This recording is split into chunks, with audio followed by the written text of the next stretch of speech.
राम राम राम राम राम राम राम राम राम राम राम राम। हे नाथ, हे मेरे नाथ, आपको भूलू नहीं। राम राम राम राम राम राम राम राम राम राम राम राम राम राम। ये सत्संग 25 अक्टूबर 1993 को वृंदावन में हुआ। राम राम राम राम राम राम। अभी अपने देश में ज्ञान और भक्ति के चर्चा तो होती है, पर कर्मयोग की चर्चा बहुत कम होती है। कर्मयोग क्या है, इसमें लोग जानते नहीं है कर्मयोग क्या है। गीता प्रकट हुई है उस समय भी भगवान ने कहा कि एवं परंपरा प्राप्त है मिमम राजस्यो विदु स काले नेह महता योगो नष्ट है परंतप। उस समय भी जब योग नष्ट हो गया था, तो अब तो बात ही दूसरी है। तो मतलब है कि कोई बात है ही नहीं ऐसी बात। तो अब कितना ह्रास हो गया। तो कर्म योग के विषय में तो जानने वाले और समझने वाले बहुत कम है। कहने का मतलब है ज्ञान योग और भक्ति योग की चर्चा तो होती है, पर कर्म योग की चर्चा बहुत कम होती है। कर्म योग क्या है, इसको लोग जानते नहीं। गीता प्रकट हुई है उस समय भी मतलब लुप्त प्राय हो गया था। भगवान ने कहा अब तो और मतलब तरह का जमाना आ गया है, अब तो और विशेष उसमें ह्रास हो गया है, लुप्त प्राय हो गया है। और महाराज जी ने तो कहा नष्ट प्राय हो गया है। नष्ट तो नहीं होता है, प्राय कहा है महाराज जी, नष्ट प्राय हो गया है। तो ज्ञान योग और भक्ति योग में भी आज पक्षपात हो रहा है। यहाँ वेदांत की बड़ी बड़ी स्कूलें हैं, मैं जाने का काम पड़ा है, कई बार जाते ही हैं। तो वो वेदांत का उनका इतना रहता है कि वो भक्तिवाद की बात ही सुनते नहीं और उन निंदा ही करते हैं। तो ये बड़े बड़े आश्रम हैं, उनका कोर्स होता है 3-3 साल। ये वो 3 साल के बाद में उसको आत्मज्ञानी मान देते हैं कि आत्मज्ञानी हो गए, ऐसे पास कर देते हैं वो लोग। तो उसमें क्या है कि ऐसे तो हमारे सामने नमूना है, और मतलब आपस में अंदर इनका पक्षपात रहता है। ज्ञान योग वालों का ज्ञान योग का पक्षपात रहता है, और वो भक्ति वालों के साथ में निंदा भी करते हैं, और भक्ति वालों का भक्ति योग का और साथ में उसकी भी निंदा करते हैं। तो महाराज जी का किन की रुचि जो चीज में है वो चीज को योग को अपनाओ, पर कोई छोटा है कोई बड़ा नहीं है। ज्ञान ही भक्ति नहीं कछु भेदा उभय हरई सब खिला। दोनों ही जन्म मरण को मिटाने वाले, दुखों को मिटाने वाले हैं, शोक चिंता को मिटाने वाले हैं। अब ये तो आपको सामान्य बात बताई कि ये चर्चा होती है ऐसी ज्ञान योग की, भक्ति योग की, और उसमें एक सामान्य बात होती है। पर इसमें एक महाराज जी ने कहा कि विशेष बात जो महाराज जी ने खोज की है कि ज्ञान योग के बाद में भक्ति योग विशेष चलता है। वो भक्ति योग बड़ा विलक्षण होता है, वो भक्ति योग विशेष होता है। फिर महाराज जी ने श्लोक कहा 18वें अध्याय का 53वां, अहंकारम बलम दर्पम कामम क्रोधम परिग्रहम विमुच्य निर्मम शांतो ब्रह्म भूयाय कल्पते। और फिर ब्रह्मभूत है प्रसन्न आत्मा न सोचती न कांक्षति समय सर्वेषु भूतेषु मद भक्तिम लभते परा। ये पराभक्ति है। ज्ञान योग के बाद में भगवान के द्वारा दी जाती है। किसको दी जाती है? उसका आग्रह नहीं है, उसने साधन किया है पर किसी की निंदा स्तुति नहीं की, किसी का पक्षपात नहीं किया, तो उसके अंदर में मतलब है कि वो भगवान स्वतः ही उसके अंदर भक्ति अपने आप ही प्रकट होती है। मद भक्तिम लभते पराम, मेरी परा भक्ति को प्राप्त हो जाता है। और ऐसा वो ब्रह्मभूत समवृत्ति समदृष्टि न राग द्वेष हर्ष शोक भय चिंता से रहित है जितने। और कैसा है कि जैसा हूं मैं जैसे कहा नहीं कि मतलब मैं मेरे जैसा हूं जो हूं या जितना हूं, मतलब उनके जो भगवान का ज्ञान योग भी मिल जाता है, भक्ति योग भी मिल जाता है, कर्म योग के भी उसको ज्ञान हो जाता है, और उसको दर्शन भी हो जाता, प्रवेश भी हो जाता है भक्ति में। दृष्टुम हाँ ज्ञातुम दृष्टुम चतत्वेन, वो मतलब पूर्ण हो जाता है, उसमें कोई कमी नहीं रहती है। तो पराभक्ति जितना जो कुछ है, मैं उसको भक्ति मेरे को तत्व से जानकर मेरे में प्रवेश हो जाता है। फिर मेरे को तत्व से जानकर फिर मेरे में प्रवेश होकर ये ब्रह्मभूत की बात बताइए, इतनी बढ़िया बात बताइए। ये बात मिलती नहीं है फिर। आप बताइएगा। बात शुरू में तो महाराज जी ने यहाँ से शुरू की कि कर्मयोग है, उसकी बात बहुत कम होती है, ज्यादातर भक्ति योग ज्ञान योग की बात होती है। और आज से 5000 से ज्यादा वर्ष पहले भगवान श्री कृष्ण ने ये कह दिया था कि योगो नष्ट परंतप, अर्थात ये नष्ट प्राय हो गया। तो एक प्रकार से भगवान ने इसको फिर जागृत किया। कर्मयोग की बात बहुत विशेषता से कही है। तो कर्मयोग में विशेषता क्या है कि हम लोग हमारी आदत है क्या करें क्या करें, अब क्या करें, और बिना कर्म किए रह नहीं सकते। नहीं कश्चित क्षणों जात तिष्ठते कर्म कृत।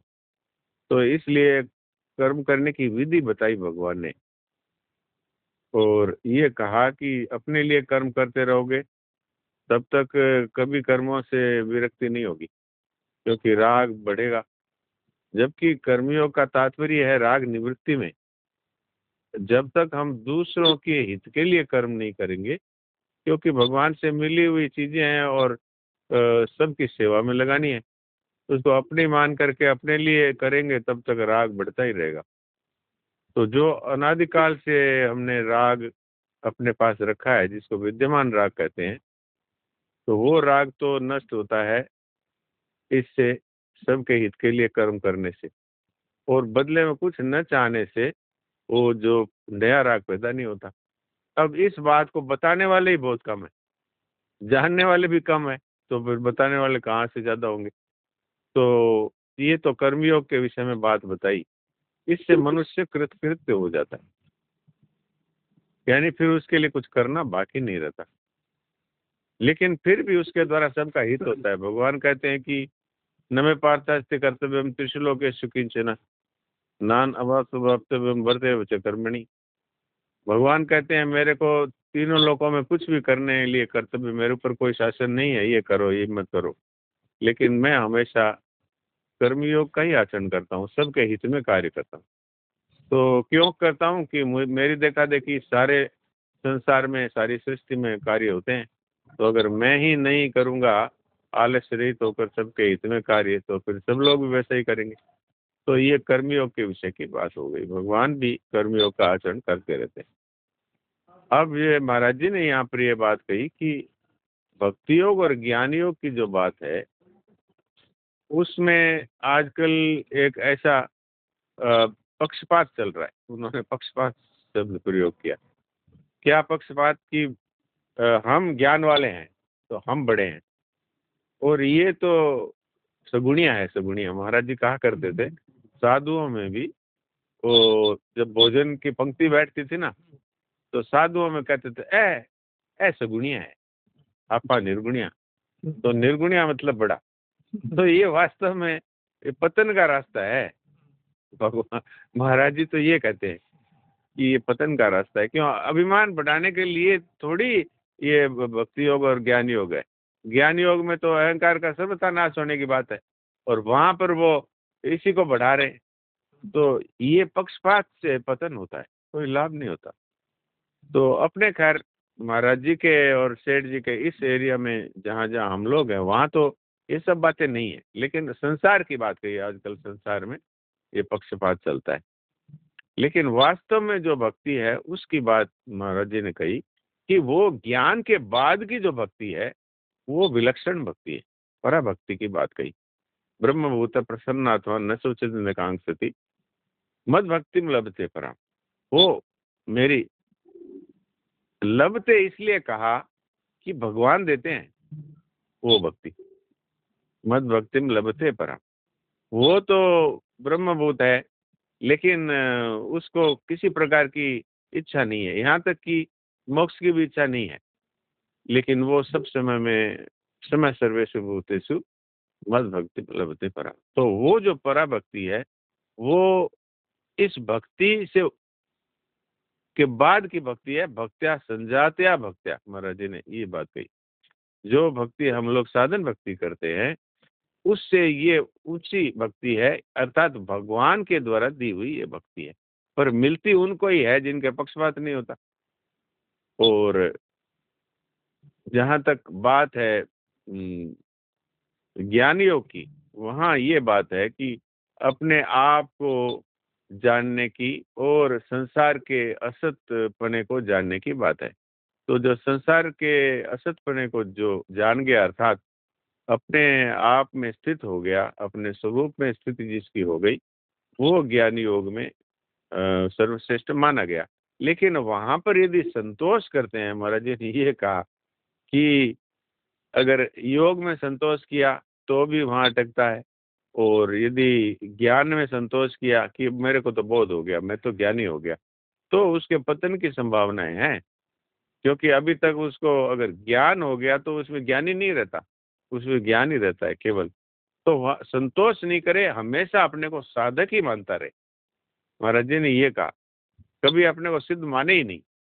तो क्या है कि अंग्रेजी में कहते हैं स्काई इज द लिमिट, कि आकाश है वो कभी नहीं कहता इतना दूर आ गए, अब बस अब आगे जगह नहीं है। तो जितना ये भगवान का जो ये ज्ञान योग है, भक्ति योग है, कर्म योग है, ये भी अगाध है। तो इसमें कभी संतोष न करे तो उसकी उन्नति हमेशा होती रहती है। और संतोष करने का मतलब होता है मैं ज्ञानी हो गया, तो फिर वो वास्तव में वो वहीं रुक गई उसकी, और रुक ही नहीं गई, पतन होने का भी उसमें खतरा है। तो ये मूल बात कही। बाकी ये पराभक्ति की बात कहने के वास्तव में महाराज जी अधिकारी हैं, हम लोग तो जानते भी नहीं विशेष, पर इतना ही जानते हैं कि भक्त्या संजातीय भक्त्या, अर्थात जो ब्रह्मभूत होने के बाद की भक्ति और भक्ति करने के बाद की जो भक्ति है, पराभक्ति है, वो भगवान की तरफ से मिलती है, वो विशेष है। और उसका जिसको अनुभव है वही इस बारे में कुछ बोल सकता है। नारायण नारायण। डॉक्टर साहब ने बहुत बढ़िया, थोड़े में भी पूरा प्रवचन का सार दे दिया। तो ये बात चल रही थी कि अपने तो समय पूरा बात तो मिल गई अपने को खास कि भाई संतोष नहीं करना। ये बात सार आज की महाराज जी ने बताई ना, कि हम लोग संतोष कर लेते हैं। तो महाराज जी तो डॉक्टर साहब को पता है, उस उम्र में भी 102 की उम्र में भी उनको रुचि रहती थी, और ये मना करते कि ये आप मत पढ़िए, आप तो आराम करिए, विश्राम करिए। तो महाराज जी कहते मेरे को आराम विश्राम तो इसमें मिलता है, और आप उसको मेरे को रोकते हो। तो ऐसे कहते थे महाराज।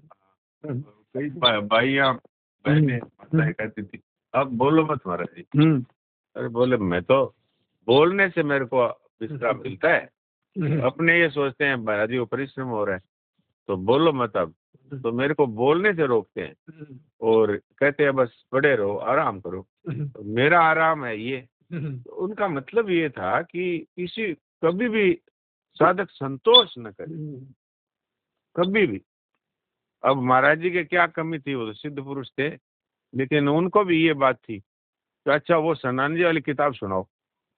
तो उसको सुन करके और कहते थे देखो कितनी विचित्र बात कही है, कितनी विचित्र बात कही। मतलब कि जैसे ऐसा लगता था भाई ये बात तो मेरे अभी नहीं लगी है। इसका तात्पर्य क्या है कि सीखने की और समझने की वो कभी उन्होंने माना ही नहीं। खुद श्रद्धेय सेठ जी ने ये बात कही कि स्वामी जी महाराज अपने आप को साधक कहते हैं।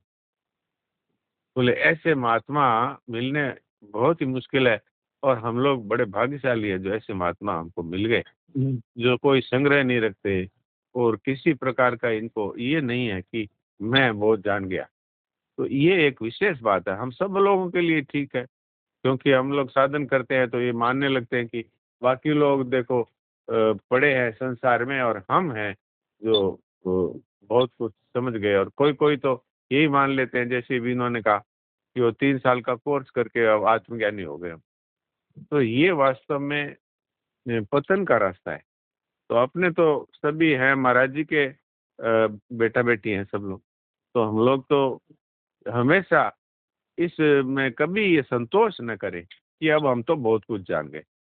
ये मूल बात महाराज जी का। उनको ये संतोष भी ऐसा भी कर लेते, इतना उनका होता है कि उनको कोई कहते हैं कि भाई काम क्रोध राग द्वेष तो हमारे महाराज मिटे नहीं, बोले ये तो धर्म है शरीर के।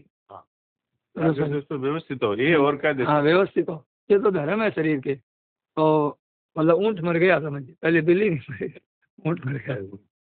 नारायण। तो महाराज जी हम लोग छोड़े थे कि ये जन्म मरण जो है दुख है, ये दोनों उभय हरई और संभव खेदा। फिर हम लोगों ने महाराज जी ने बताया कि जो ज्ञान के बाद में जो भक्ति की प्राप्ति होती है बहुत बड़ी विलक्षण होती है, वो भगवान के द्वारा प्रदत्त होती है।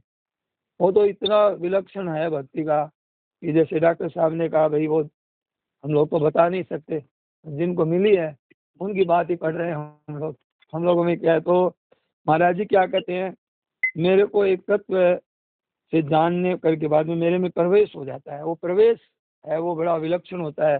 उसमें भगवान का सहयोग वियोग, वियोग में भी सहयोग दिखता है। जैसे 2-3 दिन पहले आया था, सुमित्रा जी से कहती है कौशल्या मैया कि अगर रामलला चले गए तो मुझे दिखते कैसे हैं, और दिखते हैं तो मेरी जलन क्यों नहीं मिटती है, मेरी प्यास क्यों नहीं मिटती है।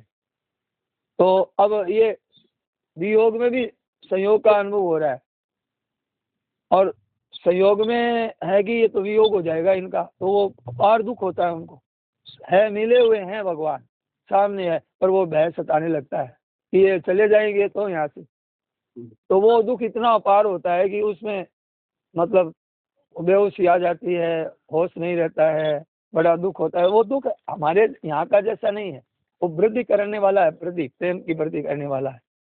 तो ये भक्ति है, वो ही बता सकते हैं जिनको मिली है। इस तरह से सुख दुख एकदम ये ऊंचा उड़ जाता है हर्ष शोक से, राग द्वेष से। अब कहते हैं सम दुख है सुख है समलोष्टा समकांचन, मिट्टी और रुपया उनके लिए एक समान हो जाते हैं। महाराज जी बताते हैं कि रामकृष्ण परमहंस जी थे, एक हाथ में मिट्टी ले ली, एक हाथ में रुपया ले लिया। अब गंगा जी के किनारे बैठ गए, अब चांदी के सिक्के हैं वो कैसे छोड़ दें, गंगा जी में कीमती चीज है, और मिट्टी तो छोड़ दी, अब सिक्के नहीं छोड़े गए। बड़ी फिर बाद में कहा कि विचार किया गया है, दोनों ही छोड़ दिए, सम हो गए। समलोष्टा समकांचना, तो किसी ने कभी एक दिन 1 रुपया छुआ दिया था उनको करंट लगे वैसा। महाराज जी ने कही, मैंने कह रहा हूँ कि करंट लगे ना, ऐसा उनका पीड़ा हुई कि किसी ने रुपया छुआ दिया, और काम तो उनका भी चला है और नाम तो पूछो ही मत।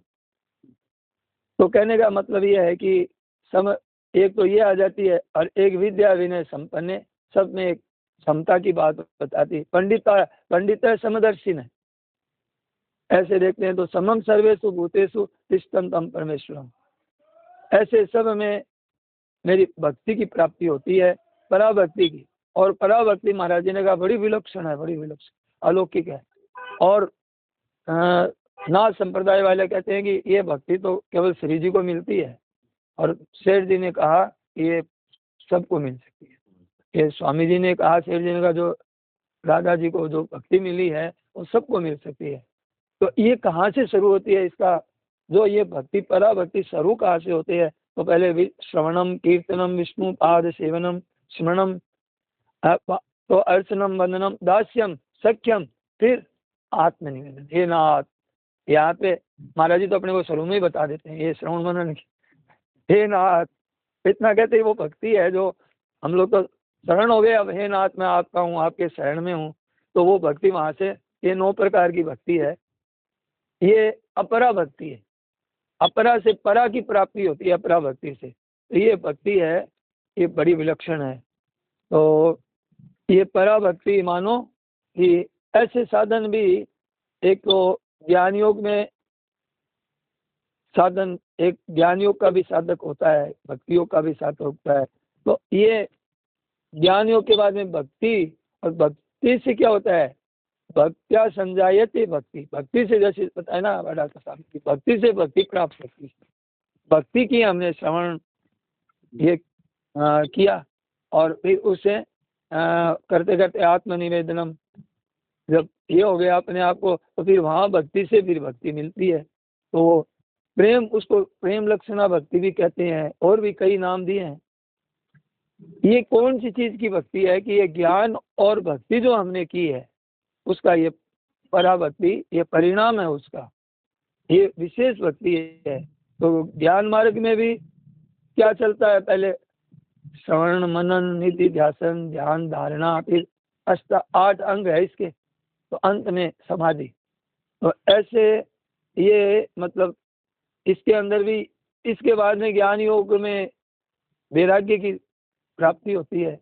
वैराग्य होने से फिर उसको संसार के कोई भी पदार्थ है उसमें कहीं रस नहीं दिखता है, ऐसे दिखता है वीरान, भाव दिखता है उसको, कुछ नहीं है इसमें।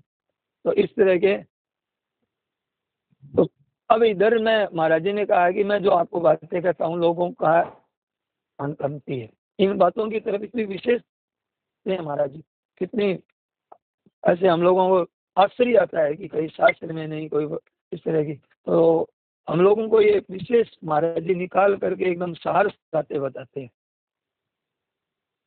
लगे हुए उस तरफ ख्याल करने वाले कम है, बातें है सामने पर ध्यान देने वाले, इसमें लगने वाले बहुत कम है, और इच्छा भी कम है, और वैसा संग भी कम है। ऐसी बातें तो मिल जाएगी, गाना बजाना भागवत कथाएं तो होती है, पर ऐसी मर्म की बातें कौन बताएगा।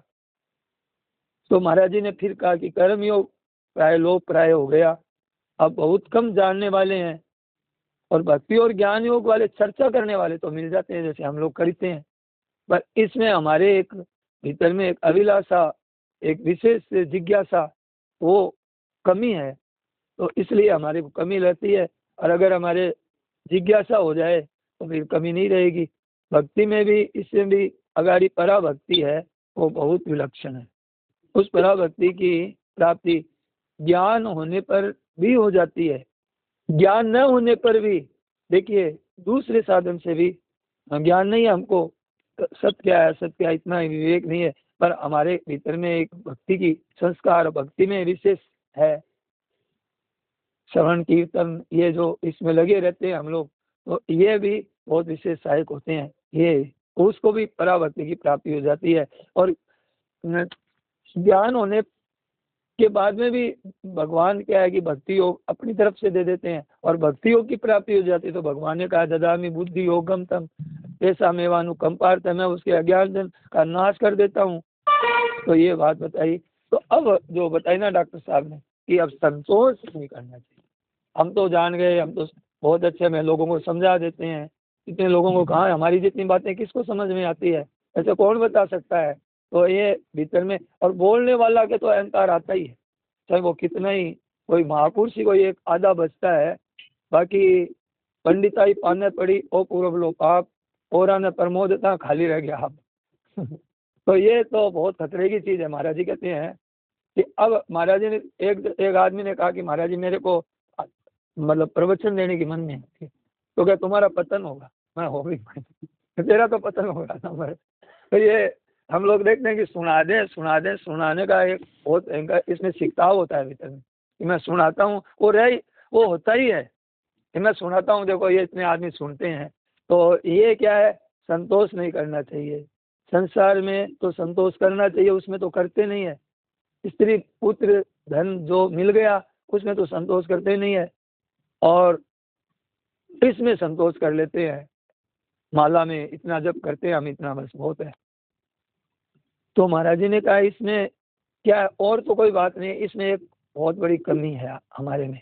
क्या हमारे में कि मैं पूर्ण हो गया, ऐसा एक अभिमान आ जाता है। तो अभिमान करने से क्या है कि भटक जाएंगे हम। और अगर जो संसार में रच्चे बच्चे रहते हैं तो उनकी अपेक्षा तो ये ज्ञान मार्ग में प्रवेश होते हैं, चाहते हैं भक्ति मार्ग में, तो उनमें तो देखो उनकी जो साधारण मनुष्य है जो रचे पचे है और जो थोड़े बहुत सत्संग भजन में लगे, तो उनमें तो उनसे ज़्यादा विलक्षणता दिखती है। वो लोग रचे पचे साधारण कोई साधु होता है उनकी बात भी सुन लेते हैं कि भाई उनको तो उनमें कुछ विशेषता दिखती है, उनको अपने आप ही होता है भी ऐसा। तो उस विलक्षणता में भी राजी हो जाते हैं थोड़े से कि हम तो ज्ञानी हो गए, हम तो बताने वाले हो गए, लोगों को समझाने वाले हो गए। तो महाराज जी ने कहा कि संतोष करना है, और ये भटक जाते हैं और उसमें संतोष नहीं करें हम कि इतना से क्या होगा, इतना से क्या होगा। महाराज जी ने एक प्रवचन में कहा कि हमारी बहुत बड़ी बातें सीख ली, इतने से क्या होगा। फिर भगवान के तो दर्शन हुए ही नहीं, बोले दर्शन दे दिया भगवान ने, तो दर्शन दे दिया तो क्या हुआ, हमारे सिर पर तो हाथ नहीं रखा। बोले सिर पर हाथ रख दिया तो क्या हुआ, आपने हाथ से मुझे प्रसाद तो नहीं खिलाया। तो संतोष तो प्रसाद खिलाने के बाद में भी नहीं होना चाहिए। तो ऐसे महापुरुषों की ये बातें हैं श्री लक्षण। अब भगवान की तरफ प्रेम में क्या होता है, उनका मन एकदम आकृष्ट हो जाता है। अब पता नहीं चलता कि प्रेमी कौन है, प्रेमास्पद कौन है, उनको पता नहीं चलता है। तो ऐसे हो जाता है, भूल जाते हैं अपने आप को। हमें प्रेम की प्राप्ति करना है तो ज्ञान योग में, भक्ति योग में, ये भक्ति है, सबका परिणाम है ये। तो उस रूप में लगाया। फिर महाराज ने कहा ये निंदा वाली बात फिर लाए कि हम लोग अपने साधन करते रहे, अपनी जो आपकी रुचि है उसमें लगे रहे। अब वो कहते हैं कि ज्ञान योग वाले मायावादी है, वो कहते हैं कि वो उनको कुछ और नाम दे देते हैं।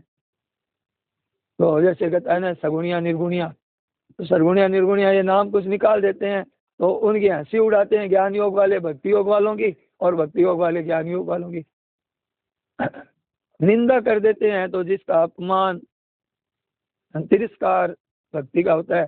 तो अगर सब जगह वो कहते हैं कि ज्ञान योग वाले कहते हैं कि सब परमात्मा है, और निंदा करते हैं भक्ति योगी तो सब परमात्मा, तो उतनी जगह तो तूने निंदा कर ही दी, उतनी जगह तो कहाँ रहे तुम्हारे भगवान। तो भक्ति मार्ग की अपेक्षा नहीं करनी चाहिए ज्ञान योग वालों को, और ज्ञान योग वालों को दोनों को आपस में अपने अपने साधन में लगना चाहिए। महाराज जी ने फिर कहा कि भक्ति में बड़ा एक रस है, भक्ति में रस है, ऐसी निंदा करने वाले उस भक्ति के रस से वंचित रह जाते हैं, उनका आग्रह रह जाता है, क्योंकि उसने तिरस्कार निंदा किया, बाधा दी।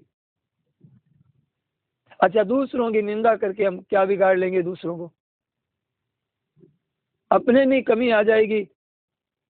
इस वास्ते किसी की भी निंदा न करें और न समझें। कहते हैं कि बड़ी बड़ी दुर्लभ पद प्राप्त करके जे ज्ञानवान विमुक्त भव है भक्ति न आदरी, ये पाई दुर्लभ पदार्थ परत हम देकर। वेद भगवान कहते हैं, जब वेद भगवान जब भगवान का राज्य अभिषेक हो जाता है तब वेद भगवान वहाँ आते हैं और भगवान की स्तुति करते हैं। तो वो बताते हैं कि हम देखते हैं कि लोग बड़े बड़े पद प्राप्त कर लेते हैं, हमको तो दिखता है, और आपकी भक्ति का नहीं आदर होने से वो पतन के में गिर जाते हैं। हम देख हरी। तो ये स्तुति करते हुए कहते हैं भक्ति का निरादर करके क्या हो जाता है। तो फिर महाराज जी ने बहुत बढ़िया एक दृष्टांत दिया कि जैसे हम धान निकालने के बाद में वो तुस रह जाती है, उसको हम कूटे फिर इसमें क्या निकलेगा, पसीना ही निकलेगा और कुछ नहीं आएगा, हाथ कुछ नहीं मिलेगा। इस बात यही जैसे ये वर्णन आया है। तो महाराज जी ने कहा कि भागवत में भी एक श्लोक आया ऐसा का, पाई पद दुर्लभ पद, और ये कहते हैं ये नहीं है विंदाक्ष विमुक्त मानिन। वो कहते हैं कि मानो वो पतित हो जाते हैं, भक्ति का तिरस्कार करके क्या लाभ हुआ, बड़ा नुकसान हुआ। तो ये फिर ब्रह्मा जी ने स्तुति की है वहाँ पे भागवत में 14वें अध्याय में, ये श्लोक वहाँ गाए, उन्होंने वेद भगवान ने स्तुति की है। तो उनको क्लेश ही मिलता है, क्लेश ही प्राप्ति होती है। क्यों, क्या हुआ कि उन्होंने साधन तो बहुत बढ़िया किया, बहुत कठिन मेहनत की, चलो साथ साथ में वो तिरस्कार करते रहे, मेहनत तो कम नहीं की पर तिरस्कार करते रहे, तो मिलता कुछ नहीं है उनको, तो कोरे रह जाते हैं। इस वजह से महाराज जी कहते हैं किसी का तिरस्कार न करें। जैसे डॉक्टर साहब ने कहा कि हमारे यहाँ तो कुछ होता नहीं है, तो महाराज जी का प्रवचन तो समग्र होता है, सबके लिए होता है। और हम लोगों को भी ऐसा है कि कभी ऐसी कमी न आ जाए, कोई भी बात को लेकर के किसी की निंदा स्तुति करने में फायदा नहीं है। और महाराज जी तो कहते हैं कि तिरस्कार निंदा अपेक्षा तो संसार की भी नहीं करें, इससे क्या लाभ होगा। नाशवान का संसार का भी तो त्याग होता है, निंदा स्तुति क्यों करते हो, त्याग करना चाहिए वहाँ, तो तुम निंदा स्तुति करते हो। संसार खराब है, संसार के आदमी खराब है, शरीर खराब है, तो ये निंदा करने से तुम्हें क्या मिलेगा। तो अपने त्याग करो कि मैं नहीं, मेरा नहीं और मेरे लिए नहीं। तो भक्ति के द्वारा, तो चाहे कर्मयोग के द्वारा ले लो, जो भी लाभ लेना है जो आपको। और दोनों बताया, फिर श्लोक बताया महाराज जी ने कि सांख्य योगो पृथक बाला प्रबंधन्ति न पंडिता एकम अप्यासिता सम्य गुभ्योर विन्दते फलम। इन दोनों का फल तो एक ही है। उसमें क्या होता है, कर्मयोग में क्या होता है, करना होता है। अपनी जो शक्ति मिली है करने की, तो दूसरों की सुख पहुंचाने में, सेवा करने में लगाओ। और एक जानने की शक्ति है, तो ज्ञान योग में जानने की है। और परमात्मा के विषय में तो हम क्या करते हैं कि उनको मान ही सकते हैं, जान नहीं सकते। और हमारे को क्या कहते हैं कि अपने बातें सुने, समझे। और ऐसा नहीं है कि हम भक्ति योग के है तो ज्ञान योग क्या है, ज्ञान योग का क्या विषय है, उसको भी जानना चाहिए। कर्म योग का विषय क्या है हमारा, ठीक है, जो विषय तो अब पता चलेगा कि भाई इनमें आपस में कोई ये नहीं है, तीनों मार्ग स्वतंत्र है और तीनों से स्वतंत्र हमारा कल्याण हो सकता है। हमारे को ये देखना चाहिए कि कर्म योग क्या है, ज्ञान योग क्या है, भक्ति योग क्या है। और उनको, उन बातों को जो कही गई है उनको हृदयंगम करना चाहिए, अनुभव करें, अनुसरण करें, आज्ञा पालन करें, तो उनके बहुत विशेषता आएगी। कितनी विशेषता आएगी। महाराज जी को देख करके कितने लोग प्रसन्न होते थे, कितना आनंद आता था। लोग कितने यहाँ, कितने एक आनंद की प्रवाह चलता था। एक थोड़ा सा देख लिया महाराज जी की नहीं, कि मेरे को महाराज जी ने देख लिया, और दिन भर एक अपने आप ही एक सजगता रहती थी। अभी भी याद करते हैं तो आनंद आता है। तो मनुष्य जीवन, महाराज जी ने कहा, उसका मनुष्य जीवन सफल हो जाता है। ज्ञान योग में क्या होता है, ज्ञात ज्ञातव्य हो जाता है। कर्म योग में क्या होता है, कृत कृत्य हो जाता है। भक्ति योग में प्राप्त प्राप्तव्य हो जाता है। दो तीनों में शक्ति है हमारी, तीनों पास हमारी शक्ति मौजूद है। भगवान ने दे के भेजा है, ऐसे खाली हाथ नहीं भेजा है कि तुझे मनुष्य जीवन दे रहा हूँ बेटा, ये तीनों चीज ले जा। और तीन का तुमको जो अच्छा लगे एक चीज का उपयोग कर ले, तीनों तेरे काम हो जाएंगे। तो करने की शक्ति किसमें, कर्म योग में। जानने की शक्ति किसमें, ज्ञान योग में। और मानने की शक्ति भक्ति योग में। तो मानने में अब क्या होता है कि मानना और जानना अलग अलग है। हम ईश्वर को हम जान नहीं सकते। अब कहते हैं कि जो वेदांत और शास्त्र कहते हैं कि जीव जगत और ईश्वर, इसको जानने की बात कही है वहाँ। तो महाराज जी ने कहा कि जानने के द्वारा भक्ति की प्राप्ति नहीं होती है, भक्ति मानने से होती है। इन दोनों में एक ऐसी विलक्षणता है, ज्ञान मार्ग वाले जानकर मानते हैं, ज्ञान वाले जानकर मानते हैं, और भक्ति मार्ग वाले मानकर जान जाते हैं। पर निंदा किसी की न करें, अपने साधन में चलता रहे। तो फिर महाराज जी ने चौथी बार, तीसरी बार कहा कि ये निंदा न करे। वेदांत में भी तीन चीज चलती है। क्या चीज चलती है, जीव जगत और परमात्मा। तो एक संसार जानना, जीव को ईश्वर को जानना। अब ईश्वर को जानना कैसे हो सकता है, वो इसमें चलाते हैं, ईश्वर को जानने के विषय में चलाते हैं। ईश्वर को तो मानना है, और ईश्वर को तो ऐसा भी कह देते हैं कि मतलब ये तो लहर है, ब्रह्मा विष्णु महेश, ये तो उस समुद्र की लहर है, ऐसा कह देते हैं। और समुद्र तो वो निर्गुण निराकार एक परमात्मा ही है। और वो क्या कहते हैं, स्वामी जी महाराज कहते हैं कि देखो एक जल ही है न समुद्र है। तो इस जल कहने से सारी समस्या ही हल कर दी महाराज जी। सारी समस्या ही वो कहते हैं शंकराचार्य जी महाराज के समुद्र है। और बाकी ऐसे नहीं कहा कि ब्रह्मा विष्णु महेश लहर है, वो तो और दूसरे उनके अनुयायी कहने शुरू कर दिया। लेकिन वो कहते हैं कि अरे क्यों झगड़ा कर रहे हो, ये लहर भी जल है, समुद्र भी जल है, जल ही जल है, जल के सिवाय कुछ नहीं है। तो ऐसी ज्ञान मार्ग में, कर्मयोग में इनकी क्या है, उसमें जानने की, मानने की ऐसी अलग अलग भाव है। भक्ति में मानने की, उसमें जिज्ञासा है, और उसमें कुछ करने की शक्ति आप में, तो सेवा करो।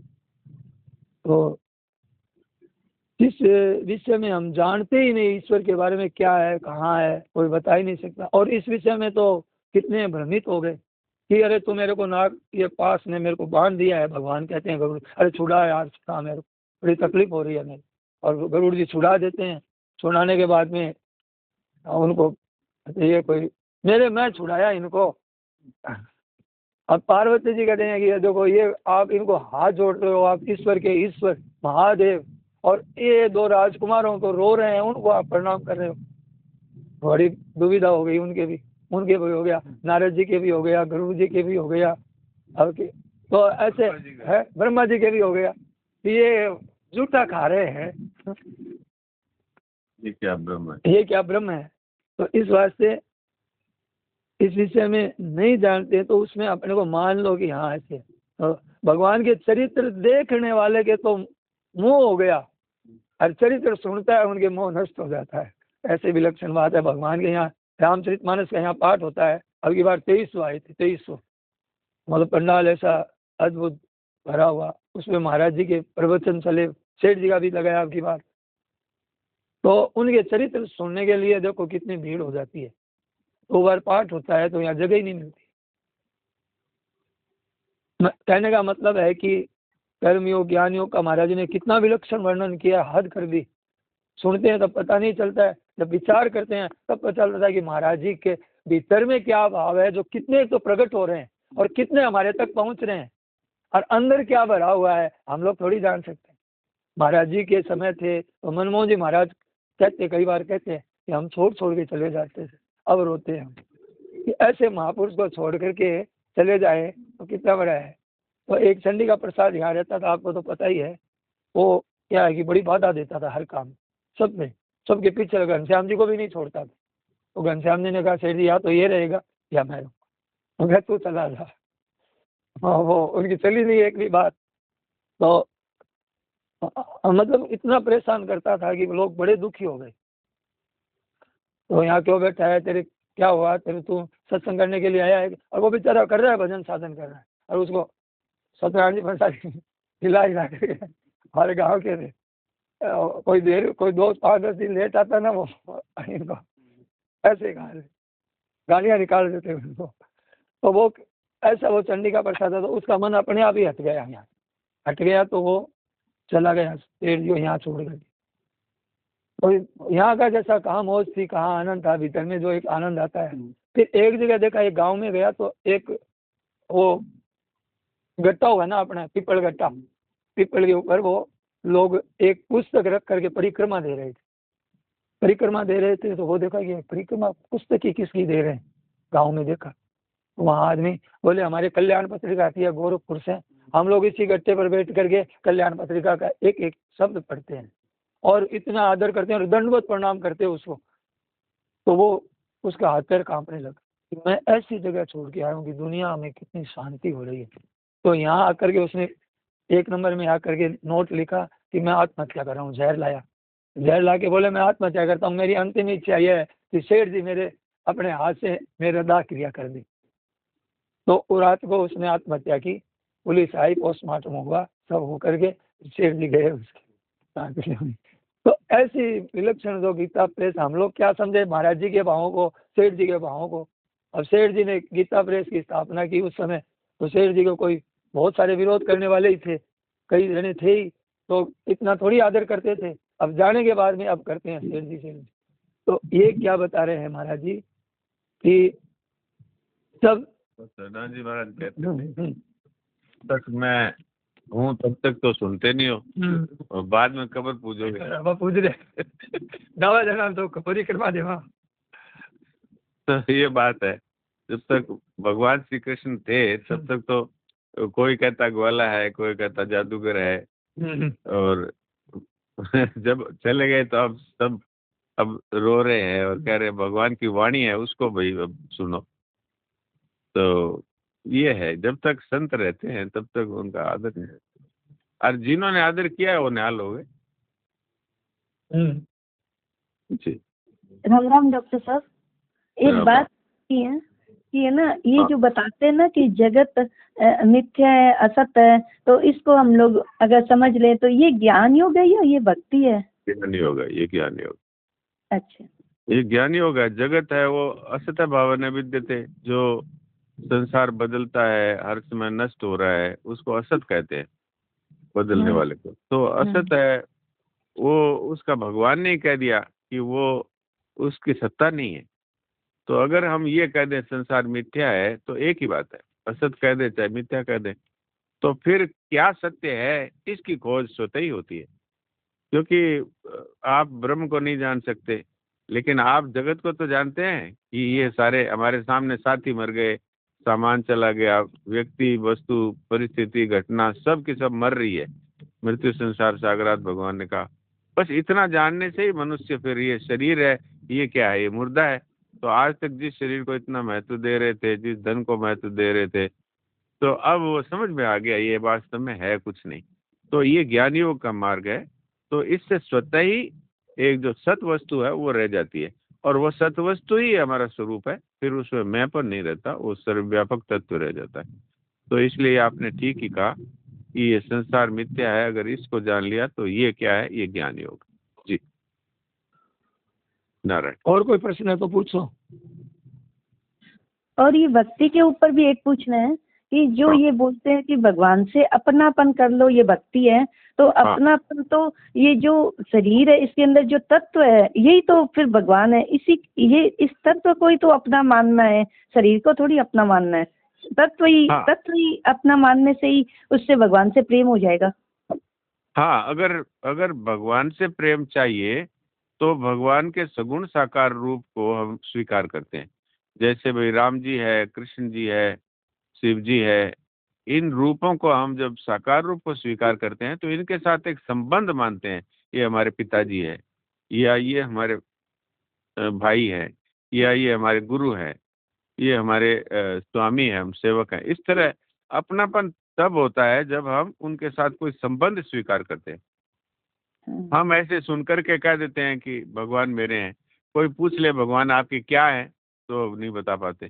तो अपनापन तब होता है जब हम भगवान से कोई संबंध स्थापित करते हैं। तुलसीदास जी ने कहा कि तो ही मोहि नाते अनेक मानिए स्वभावे। तो क्या है, आपको अगर ये लगता है कि मीराबाई को लगा ये मेरे पति हैं तो उनके साथ अपनापन हो गया, प्रियता हो गई। इसी तरह जसोदा जी को कि ये मेरे पुत्र हैं तो उनके साथ अपनापन हो गया। इस तरह से यदि हम भगवान के साथ अपनापन करना चाहते हैं तो हमें सगुण साकार रूप की तरफ हमारा आकर्षण होता है।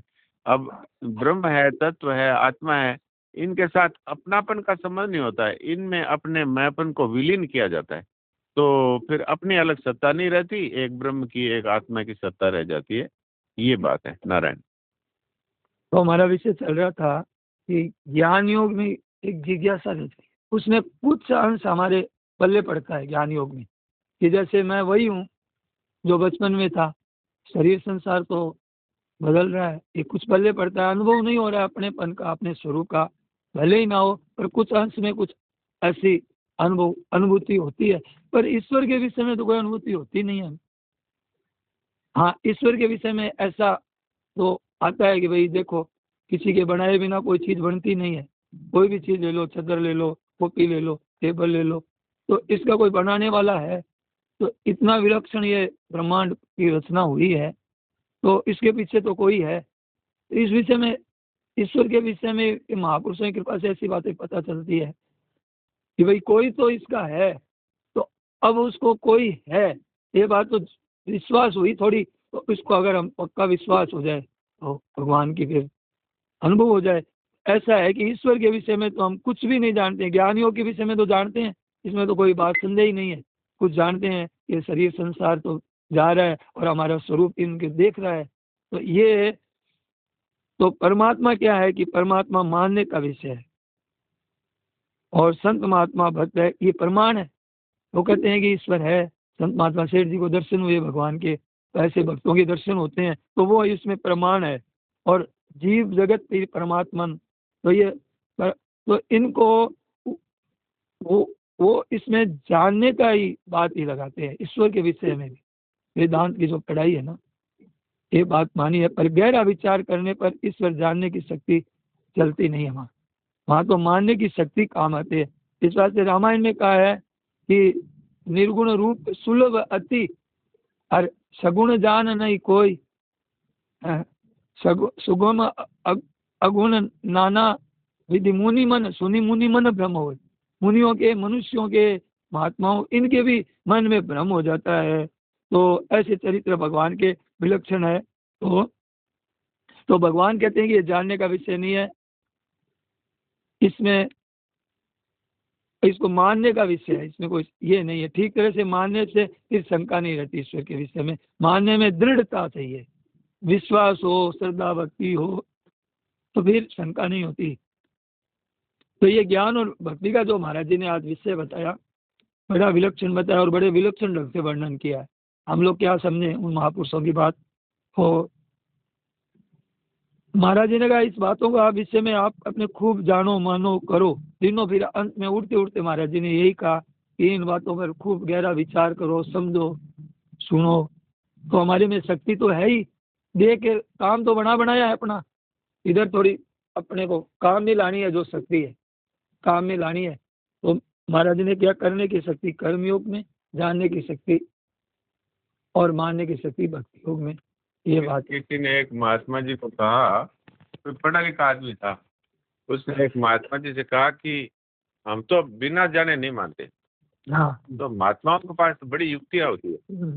तो कहा कि तू है तो तेरा बाप है कि नहीं? बोले बाप तो है। तो तेरा बाप का बाप था कि नहीं? बोले था। उसका बाप था कि नहीं? था। सबसे पहले कोई बाप तो हो गई। बोल वही परमात्मा है। तो चुप हो गया भाई। अब उसमें कैसे मना करे, तू बिना बाप का है क्या? बोले नहीं, बाप तो है। तो फिर वो सबसे पहला बाप है, वो है भगवान। तो वो चुप हो गया।